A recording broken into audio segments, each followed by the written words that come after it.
días, amigos, bienvenidos a este nuevo programa, el sexto ya en esta oportunidad.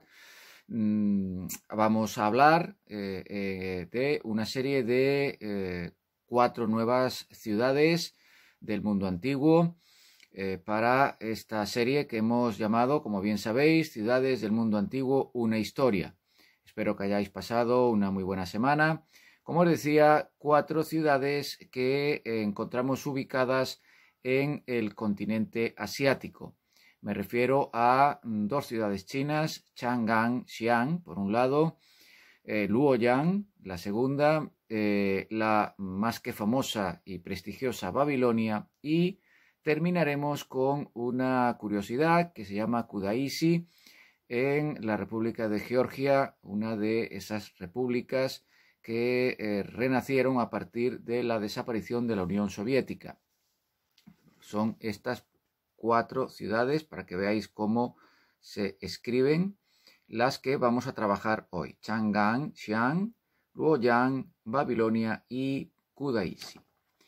Bien, empezamos con Chang'an. Chang'an, Xi'an, fue una de las capitales de la antigua dinastía Han en China, que se desarrolló entre el 206 a.C. y el 220 de nuestra era, conocida inicialmente como Chang'an, luego como Xi'an, ya lo vamos a ver. Hay registros de la presencia de población asentada ya en el Neolítico en esta región. La historia de Xi'an se inicia hace unos 3 milenios, cuando la dinastía Chu occidental fundó su capital en Aoyin, lo que sería la Xi'an de hoy. En el año 221 a.C., el denominado primer emperador de la China unificada, Qin Shi Huangdi, unificó China y estableció su capital precisamente en Xianyang, que hoy corresponde aproximadamente al norte de la Xi'an actual. Recordemos que Xi'an es una ciudad todavía hoy poblada, de hecho es una gran urbe de unos 7 millones de habitantes. Después de la dinastía Qing, es decir, de la primera dinastía imperial, 221 a 206 a.C., los dinastas Han tomarían el poder y sus gobernantes también centrarían el gobierno en la ciudad de Xi'an. Fue la capital de la dinastía hasta el primer cuarto del siglo I, cuando fue sustituida por Luoyang, la ciudad a la que vamos a comentar con posterioridad. Desde ese momento, ya como capital occidental, pasa a denominarse Shijing. Después de unos siglos de poca relevancia, a finales del siglo VI, la dinastía Sui reunifica China y restablece la capital aquí. Eso significa, por lo tanto, que la ciudad gozaba de un prestigio desde antiguo. Llega a ser una de las ciudades más extensas e influyentes del mundo, un hecho que se ve favorecido, por supuesto, por convertirse en la ciudad del extremo más oriental de la archiconocida Ruta de la Seda. Después de ser destruida en el siglo X, bajo el reinado de la dinastía Ming, la ciudad recibe el nombre actual de Xi'an, cuyo significado pues, podría ser o vendría a ser el de paz occidental. Además de la fastuosa pagoda del ganso salvaje, Xi'an destaca eminentemente por un descubrimiento histórico fundamental, memorable, llevado a cabo en 1974, cuando salieron a la luz los guerreros de terracota pertenecientes a la tumba del primer emperador chino, ya mencionamos Qin Shi Huangdi, y que han sido declaradas Patrimonio de la Humanidad por la UNESCO.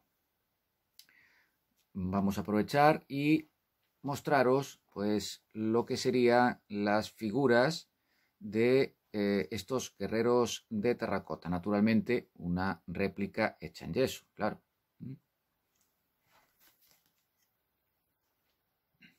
Bien.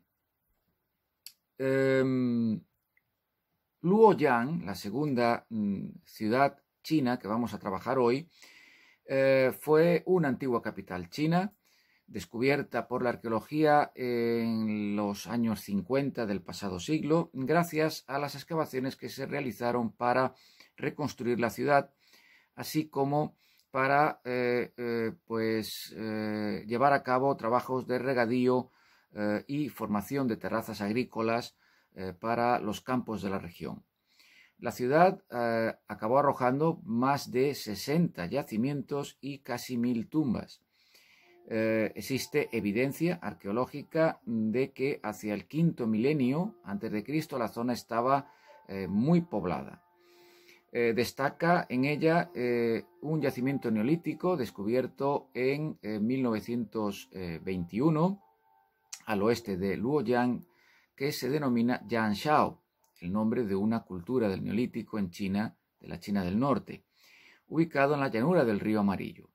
Los restos arqueológicos de Luoyang están emplazados en un lugar que podemos clasificar de manera contundente como estratégico, ya que se encuentran rodeados por colinas en 3 de sus lados y limitados por 4 ríos, con lo cual el elemento defensivo y estratégico es claro.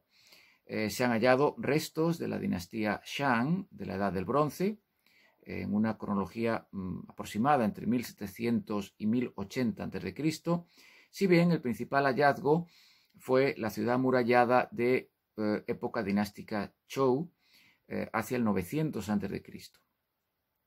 Luoyang fue capital a partir del 771 a.C., comienzos del llamado período de los reinos combatientes, y la tradición afirma que Confucio estudió en esta ciudad y que Lao Tzu, el escritor, autor de la obra del mismo nombre, o más conocido como Dao de Jing, estaría encargado de sus archivos. Bajo el emperador Qing y los primeros Han, la capital volvería a Xi'an, aunque no mucho tiempo después, entre el 25 y el 220 después de Cristo, es decir, en nuestra era, la misma dinastía Han se vería obligada a retirarse a Luoyang, construyendo su ciudad al este del denominado Templo del Caballo Blanco. La ciudad pues sería sede de una biblioteca y de nada menos que la Universidad Imperial. Tras la caída de los Han, y por lo tanto el final de lo que podríamos decir la época antigua en China, Luoyang se mantuvo como capital de varias dinastías y como centro de la vida cultural china durante siglos. Con los invasores del norte, los Toba Wei, Luoyang fue escogida también como capital incluso por poblaciones extranjeras, ¿no? De ahí recalcar la significación de la misma. A mediados, diríamos que el hecho de ser tomada como capital tiene como significación última el hecho de que se la tomaba como centro del mundo, ¿no? Se la consideraba un ombligo, un ónfalos, ¿no? Bien, decía que a mediados del siglo VI, bajo el mando del emperador Wei, Luoyang fue abandonada y sus gentes fueron obligadas a trasladarse a una localidad cercana, mucho más pequeña, denominada Ye. Luoyang permaneció en ruinas prácticamente hasta que, bajo la dinastía Sui, fue reconstruida siguiendo el trazado cuadriculado a ambos lados del río Luo. La nueva ciudad se convertiría en centro comercial fundamental, el más destacado de China, con una población de casi 1 millón de habitantes para esta época. Con la siguiente dinastía, la dinastía Tang, ya con la reunificación de China bajo el mandato imperial, Luoyang pasó a ser la segunda capital del imperio, aunque con el declive de la dinastía acabó perdiendo ya de manera definitiva su importancia y la capital se trasladó a Kaifeng y el poder se fue concentrando en el sur de China. Nuestra tercera ciudad es Babilonia. Babilonia, en el actual Irak, como muchos sabéis, al sur de Bagdad, fue la capital del imperio paleo y neobabilónico. Fue un importantísimo centro religioso y mercantil desde el segundo milenio y hasta el primero antes de Cristo. Aparece como una ciudad-estado independiente en la etapa ya del renacimiento sumerio, es decir, durante la tercera dinastía de Ur, si bien existen algunas menciones indirectas de su existencia desde la etapa acadia de Sargón, el grande Sargón de Akkad, tras ser testigo de una serie de pugnas entre los estados regionales de Isin, Esnunna y Larsa, pues Babilonia se convierte paulatinamente en una potencia regional. Fue muy prestigiosa, es algo bien sabido ya desde el mundo antiguo. Recordemos, por ejemplo, que Heródoto, hacia el 450 a.C., tras la conquista persa, la consideraba una ciudad absolutamente esplendorosa por sus decorados templos y palacios, además de por el también famoso zigurat que pudo dar lugar a la bíblica Torre de Babel. Entre 1899 y 1913, Babilonia fue excavada, renació por lo tanto a la historia por el arqueólogo alemán Robert Koldewey. Fue reconstruida una parte, la Babilonia de la etapa del rey Nabucodonosor II, si bien bajo tales ruinas hay clara constancia de la existencia de restos de la ciudad de épocas anteriores. En el siglo XVII a.C., Babilonia era centro de un amplio imperio durante el reinado precisamente del famoso Hammurabi, el del código, como sabéis. Esta Babilonia de Hammurabi pues contaba con templos, con palacios y con un importante laberinto de estrechas calles flanqueadas por casas. Las edificaciones eran de adobe sobre cimientos de ladrillos cocidos. Estaba protegida por murallas, eso también es bastante evidente. Después del reinado de Hammurabi, Babilonia pasa a manos de los casitas entre 1660 y 1150 a.C. y ya en el siglo VII es tomada y saqueada por los asirios. Con Nabopolassar, que derrota a los asirios en 626 a.C., Babilonia recupera de nuevo su antigua gloria. Es la época en la que la ciudad puede haber tenido unas 850 hectáreas de extensión y aproximadamente unas 250.000 personas la habrían habitado.